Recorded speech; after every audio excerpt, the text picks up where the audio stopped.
नमस्कार दोस्तों। बचपन में माता पिता अपने बच्चों को यह ज़रूर सिखाते हैं कि हमें किसी बुज़ुर्ग का हमेशा मान सम्मान करना चाहिए, क्योंकि वह हमें ज़्यादा दुनिया के बारे में दिखाते हैं। यह कहानी चालाक बुज़ुर्ग उसी के बारे में है।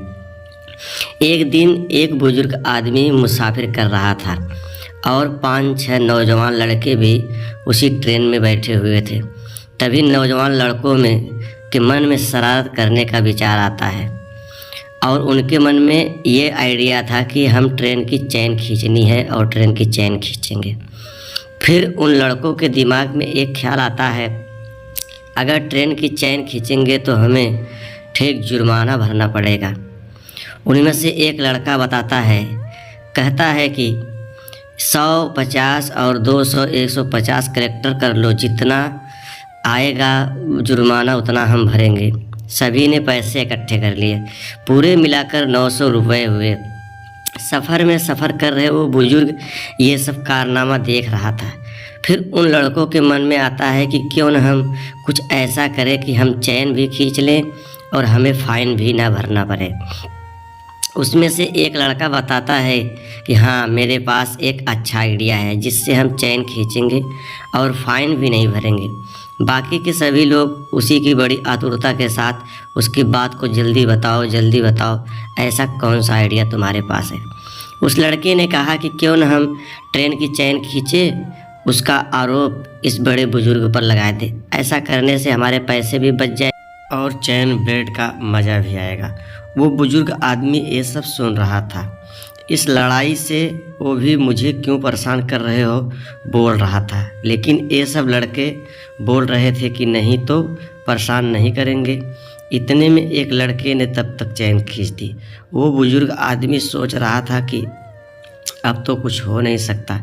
चुपचाप बेचारा बैठ गया और बहुत चिंता में पड़ गया। तब तक कुछ देर बाद ट्रेन का बड़ा अधिकारी आता है और उन्होंने पूछा कि ये नई जंजीरें कौन खींची। उन सभी लड़कों ने कहा कि इस बड़े आदमी ने चैन खींच लिया।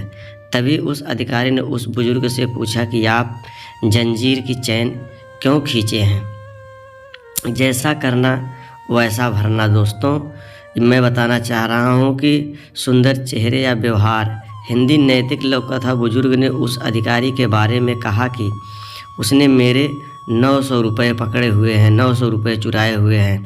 तब अधिकारी ने अपनी जेब में रख लिए हैं तो उसमें परेशान होने की जंजीर खींच दी मुझको पैसा लेके भागने के लिए। उस अधिकारी ने तुरंत जेब चेक कराई और उन्हें 900 रुपये मिले जो इस लड़ाई में शामिल नहीं थे। उन्होंने वो 900 पाठ्यक्रम इस बुजुर्ग को दिए और उन सभी को आगे की कार्रवाई करने के लिए पुलिस स्टेशन में बुलाया गया। सभी लड़के अपने बड़े पे पछतावा कर रहे थे कि हमने क्या कर दिया, लेकिन अब पछताने का कोई फ़ायदा नहीं था। दोस्तों, हमें किसी बुजुर्ग व्यक्ति से कुछ न कुछ सीख लेनी चाहिए, न कि उन्हें परेशान करने के बारे में सोचना चाहिए, क्योंकि हम जो काम आज कर रहे हैं ये वो काम कई साल पहले ही करके बैठे, इसलिए हमें उनका आदर करना चाहिए। कहानी अच्छी लगी हो तो चैनल को सब्सक्राइब ज़रूर करिए। जय हिंद, वंदे